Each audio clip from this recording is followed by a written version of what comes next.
Salve, salve família! Nós estamos aqui mais um dia no Jardim HG e no vídeo de hoje eu vou trazer para vocês aqui técnicas e estratégias para obter altos rendimentos e flores de excelente qualidade em plantas autoflower, beleza? Plantas autoflower, né, para quem não sabe, são aquelas plantas que elas são cruzadas com a Cannabis ruderalis e elas começam a florescer independentemente do fotoperíodo, né? Então independente do tempo de luz. Então essas plantas geralmente com cerca de um mês de vegetativo elas entram na flora e aí elas vão ter cerca de mais entre 2 e 3 meses, dependendo da variedade, de flora, né?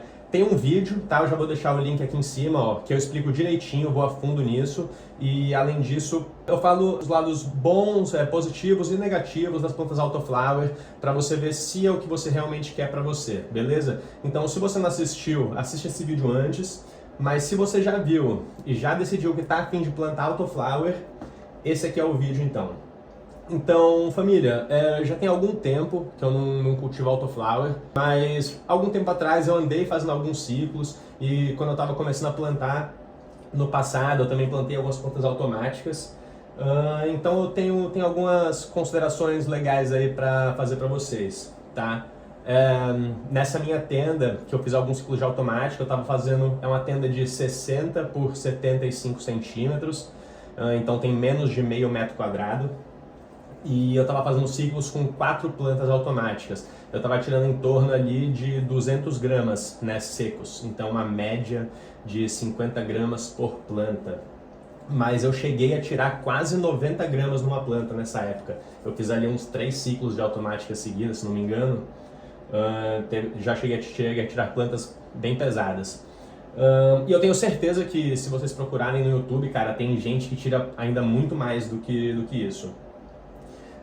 Então eu vou dar aqui minhas considerações e as minhas dicas, beleza? Então, primeiramente, plantas autoflower, como elas têm esse tempo limitado de estado vegetativo, então só um mês, 4 semanas, em torno disso, a gente tem que tentar fazer o mínimo de estresse possível nelas, tá? Então, todo o processo do plantio é focado em minimizar o estresse, porque qualquer estresse que ela der uma travadinha, parar de crescer por uma semana, imagina, vai afetar muito a produção final, sendo que ela só tem 4 semanas para vegetar, para desenvolver, para crescer, né? É claro que ela cresce depois que entrar na flora também, mas vocês entenderam o que eu quis dizer. Então, bom, primeiramente, a gente tenta fazer sem transplante, então o ideal já é plantar ela direto no vaso final, tá? Então, se você vai usar um vaso aí de, por exemplo, 12 litros, acho que pode ser um tamanho interessante, assim, se está levando no orgânico, é aquela coisa, né? Quanto maior, melhor. No inorgânico pode ser um pouco menor, mas... Enfim, já plantar direto no vaso final, tá? Porque a gente não quer arriscar plantar num copinho e ter um choque, né? Um choque, um estresse nela quando fizer o transplante, ela ficar travada alguns dias. Então plantar direto no vaso final. E tem uma dica também, que isso não vai afetar diretamente a produtividade, mas isso vai facilitar muito o manejo dentro do grow, que é plantar a semente deslocada do centro do vaso, tá? Então, em vez de o vaso tá aqui, né? Em vez de você plantar a semente no meio, você planta, por exemplo, no meio, entre o meio e a borda, né? Então, tipo, a 1/4 de distância, assim, né? Da borda, assim, né? É 1/4 do raio, porque a gente vai fazer um LST, então isso vai facilitar muito fazer as amarras, tá? Do que botar a planta no meio do vaso e ela vai começar a crescer pro lado, e aí metade do vaso fica vazio, ela começa a crescer para fora do vaso. Então isso é apenas algo para facilitar o futuro ali, tá? Não que isso vai aumentar a produtividade. Já é legal fazer um vaso bem adubado, tá? Então, se você está fazendo um substrato orgânico, já fazer um vaso bem adubado, apesar de que as plantas autoflower, geralmente, elas demandam um pouco menos de nutriente do que uma planta fotoperiódica, né? Acredito que por conta da origem dela, de todo o desenvolvimento, elas são de regiões, assim, bem mais inóspitas assim, mais difícil, né? Mais difícil de crescer e tinham condições mais limitadas, enfim, elas demandam um pouco menos de nutriente. Mas pode fazer o preparo de vaso normal que você faz para fotoperiódica. E se você está fazendo um cultivo inorgânico em substrato de coco ou hidropônico, tem que ter muita atenção com pH, como sempre, e EC, né? Então, muito cuidado para não subir demais o EC e dar um overfert nelas e dar uma travada também, tá? Então, tem que ficar muita atenção com isso, tá? Inorgânico, um substrato bem adubado, e ali durante o ciclo você pode entrar com algum fertilizantezinho orgânico de flora, de repente, alguma coisa assim, pode ser bem-vindo também, mas sempre com muito cuidado para não dar estresse, a gente não quer dar estresse na planta, tá? Quando cultivadas no indoor, é interessante manter elas com, eu recomendo, 18 horas de luz do começo ao fim do ciclo. Na verdade, eu até gosto de, no começo, nos primeiros dias, deixar com 24 horas de luz, só para ela se estabelecer legal, tá? Então, eu gosto de deixar a primeira semana com 24 horas de luz, e depois eu mudo para 18 horas de luz, 6 horas de escuro, e vou assim até o final.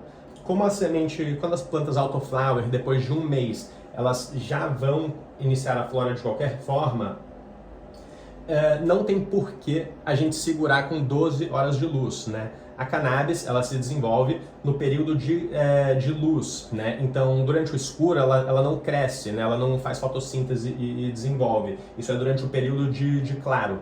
Então, a gente mantém esse período de claro alto para que ela se desenvolva mais e produza mais, tá? Então, o que eu acho legal são 18 horas de luz, que ela vai passar 18 horas fotossintetizando, ao invés de 12, e 6 horas de escuro. Ela produz muito mais do que no 12-12, tá? Dessa forma. Tem gente que gosta de usar ainda mais luz, então 20 horas de luz eu vejo bastante também o pessoal usar, e até mesmo 24 horas de luz, tá? Só que aí entra outra parte, é importante ter um período de escuro, porque rola toda uma reposição hormonal no período de escuro, e além disso teve outro estudo que eu já postei aqui também no YouTube, vai lá na playlist para dar uma procurada, que fala sobre um estudo sobre diferentes horas de luzes, né, no período de flora, e a gente consegue ver que quanto menor o tempo de luz, né, de melhor qualidade ficam as flores, tá? Então assim, às vezes você pode mudar de, por exemplo, 18 horas de luz para 20 horas de luz, às vezes vai render um pouco mais, mas você pode sacrificar na qualidade, entende? Então eu acho que 18 horas de luz, do começo ao fim, é um ponto ali bem razoável, tá? Com certeza, 18 sobre 12, com certeza. E se você está plantando outdoor, de repente você pode até fazer uma suplementação de luz, né? Se está no inverno, por exemplo. Então, quando o dia cai, botar uma luzinha artificial ali, né? Um refletor, alguma coisa, para aumentar o tempo de fotossíntese da planta, ou alguma coisa assim. Mas o meu cultivo sempre foi no indoor, então eu vou ter mais experiências aqui para passar sobre o indoor.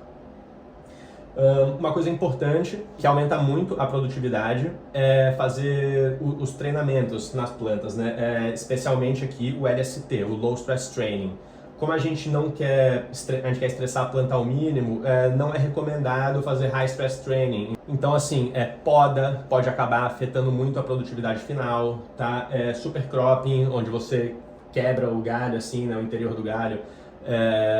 Eu acho que pode acabar afetando também, então são coisas que eu não indico, tá? Agora, o LST eu indico muito, tá? Então vale muito a pena. A gente tem que tentar, qual que é a ideia, né? É fazer com que os diferentes galhos recebam uma intensidade igual de luz. Então, quando a planta cresce reto para cima, o top bud, né, a gema apical, ela vai receber uma intensidade de luz muito mais forte do que o resto da planta, tá? Além disso, a planta ela vai direcionar mais energia para o top bud, porque a planta ela tende a direcionar mais energia para as partes que estão mais altas. Então, qual que é a ideia? Puxar o top bud para baixo, né? Isso é feito desde o início da vegetativo, tá? A gente vai amarrando a planta para baixo. Para quê? Para as gemas axilares, os ramos laterais se desenvolverem junto com o top bud aqui, e eles crescerem, a planta crescer de uma forma mais arbustiva. quando esses galhos laterais, as gemas axilares, começarem a ficar da mesma altura do camarão principal aqui, a planta vai começar a distribuir energia de forma bem igualitária. Então, no final das contas, o top buds vai ficar um pouquinho maior assim do que o resto, sabe? Vai ficar tudo muito parecido, bem uniforme. Além disso, a planta vai conseguir absorver luz de uma forma muito melhor distribuída. Você vai conseguir aproximar a luz da planta. Entende? Você vai utilizar o máximo espaço do seu grow, né? A gente não quer um grow aqui desse tamanho, com um top aqui, um top aqui, um top aqui, né? Um top aqui, 4 plantas. A gente pode fazer LST em todas elas, e fazendo amarras para baixo, e ter diversos tops, né? Diversos tops. Os camarões eles vão ficar também de uma forma assim, bem igualitária, muito parecidos todos eles, né? Então, assim, é bem interessante, realmente aumenta muito a produtividade, tá? O LST. E aí, com certeza, vai ter gente que vai falar, ah, mas, pô, eu faço poda e também tiro muitos bons resultados. E verdade, porque eu já vi pessoas que fazem poda em automáticas e tem excelentes resultados também. Mas assim, família, eu não indico. Tá? Eu não indico, eu prefiro o LST, a poda ela dá um certo estresse na planta. Cara, se você está com tudo muito redondinho, né, a nutrição, iluminação, ventilação, tudo, às vezes não vai nem sentir. Mas para que arriscar? Eu prefiro fazer o LST, eu gosto muito, beleza? Junto com o LST, pode fazer o lollipopping também, né? Então, quando a gente vai fazer o LST e vai deixar todos os ramos aqui recebendo uma energia de forma igual da luz e da planta, a gente pode pegar aquela camada inferior que não está recebendo luz e arrancar toda aquela camada fora, aquela camada de baixo que só vai produzir camarão muito pequeno, às vezes até princípios de camarão, só as pipoquinhas, e a planta vai parar de mandar energia para isso aqui e vai destinar toda a energia para os camarões principais, que é o que a gente quer, beleza? Então o lollipopping ele ajuda muito também. Não vai desperdiçar a energia da planta com essa parte de baixo que não vai dar em nada, entende?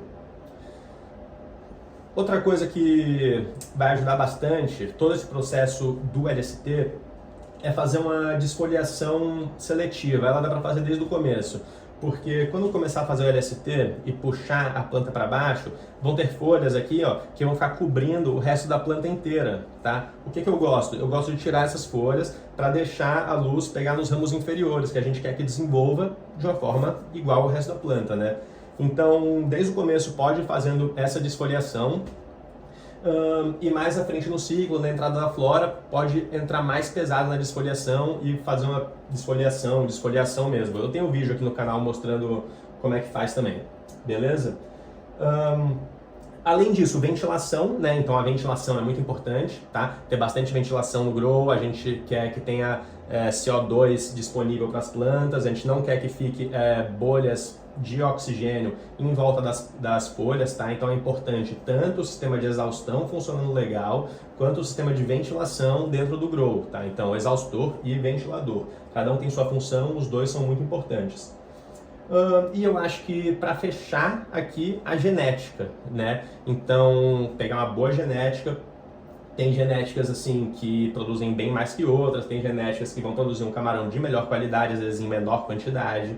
Então procurar a genética, ir atrás, ver o que você quer, procurar ver se a genética realmente é o que você está querendo, se você quer uma planta que produz mais, se você quer uma planta que tem uma qualidade às vezes um pouco melhor, tá? Ou determinada característica que você gosta, enfim.